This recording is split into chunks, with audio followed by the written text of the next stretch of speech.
Et si je t'emmenais avec moi découvrir la Barbade? La Barbade est une île de 34 km sur 23 km, un peu à part dans le paysage caribéen, de par sa situation géographique. Décalée de l'arc antillais, ce n'est pas une île volcanique, mais calcaire. Plate, ou presque, elle semblait toute désignée pour la culture de la canne à sucre. L'esclavage et le commerce de cet or blanc firent la fortune et l'identité de la Barbade. La langue officielle parlée est l'anglais. Une deuxième langue existe, le Bejan, qui est un anglais coloré de créole local. Ce terme désigne également la culture et les habitants. Le nom de la Barbade vient de l'explorateur portugais Pedro a Campos, qui nomma l'île en 1536 Os Barbudos, qui veut dire les barbus. Il la nomma ainsi en voyant les longues racines aériennes de certains arbres, les ficus, qui lui faisaient penser à des barbes. Ancienne colonie britannique, les Barbadiens sont très fiers de leur indépendance acquise en 1966. Le drapeau de la Barbade est composé de 3 bandes verticales. Le noir du trident, qui représente l'héritage de l'Afrique, le trident, qui symbolise le dieu des mers Neptune, et le jaune, qui figure les plages des îles. Regardez comme c'est joli. Qui se situe au centre des 2 bandes bleues pour le ciel et la mer. Parmi les 290 000 habitants, la population est constituée à 98% de descendants d'esclaves issus d'Afrique.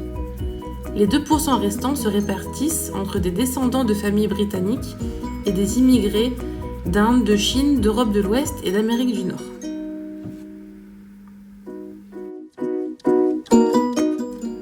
J'aimerais maintenant vous partager un magnifique texte de Jean d'Ormesson, Le train de la vie, un texte inspirant sur l'existence.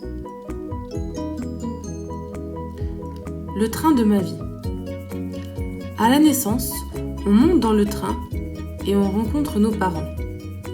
Et on croit qu'ils voyageront toujours avec nous. Pourtant, à une station, nos parents descendront du train, nous laissant seuls continuer le voyage. Au fur et à mesure que le temps passe, d'autres personnes montent dans le train. Et elles seront importantes. Notre fratrie, nos amis, nos enfants, même l'amour de notre vie. Beaucoup démissionneront, même éventuellement l'amour de notre vie, et laisseront un vide plus ou moins grand. D'autres seront si discrets qu'on ne réalisera pas qu'ils ont quitté leur siège.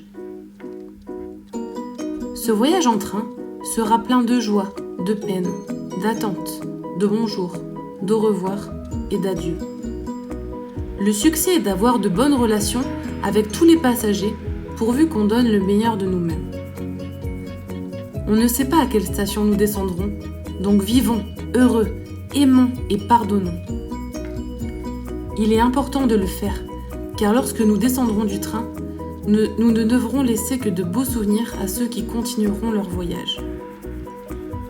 Soyons heureux avec ce que nous avons et remercions le ciel de ce voyage fantastique.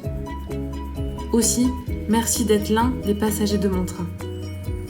Et si je dois descendre à la prochaine station, je suis content d'avoir fait un bout de chemin avec toi.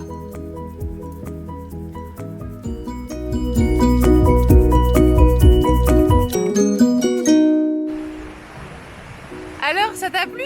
Tu viens quand?